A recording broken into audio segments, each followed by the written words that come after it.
ایک شادی شدہ شخص گھر میں بیٹھا اخبار پڑھ رہا تھا۔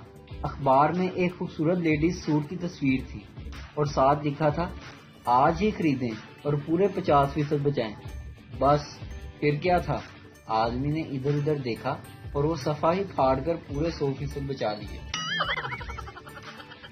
میں نے فیس بک پر اکثر دیکھا ہے کہ کچھ لوگ رشتہ داروں کی طرح منہ سجا کر بیٹھے ہوتے ہیں، نہ تعلق داری توڑتے ہیں اور نہ ہی آپ کی کسی پوسٹ کو لائک کرتے ہیں۔ پہلے میرا کام کرنے کو دل نہیں کرتا تھا، پھر میں نے محنتی لوگوں کے ساتھ بیٹھنا شروع کر دیے، اب ان کا بھی کام کرنے کو دل نہیں کرتا۔ آج میں نے اخبار میں خبر پڑھی، کریلے ٹھیک نہ پکانے پر خاوند کی تلخ کلامی، بیوی میکے چلی گئی۔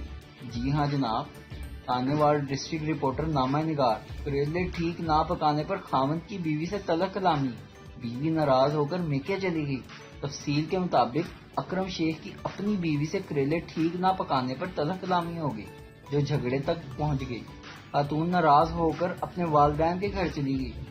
بعد ازاں رشتہ داروں نے میاں بیوی کے مابین صلح کرا دی، جس پر ناراض بیوی نے کریلے ٹھیک پکانے کی حامی بھرتے ہوئے صلح کر لی اور گھر واپس آ گئی۔ آئینے کے سامنے کھڑی بیوی نے شوہر سے پوچھا، کیا میں موٹی لگتی ہوں؟ شوہر نے لڑائی میں نہ پڑنے کا سوچ کر مسکرا کر کہا، ارے نہیں، بالکل بھی نہیں۔ بیوی خوش ہو کر، چلو مجھے اٹھا کر فریج تک لے جاؤ، مجھے آئس کریم کھانی ہے۔ شوہر حالات بے قابو دیکھ کر بولا، ڈارلنگ تم یہاں رکو، میں فریج اٹھا کر لے آتا ہوں۔ ویڈیو دیکھنے کا شکریہ۔ لائک کیجیے ہمارا پیج NTV اردو اور ویڈیو پسند آئے تو ضرور شیئر کیجیے۔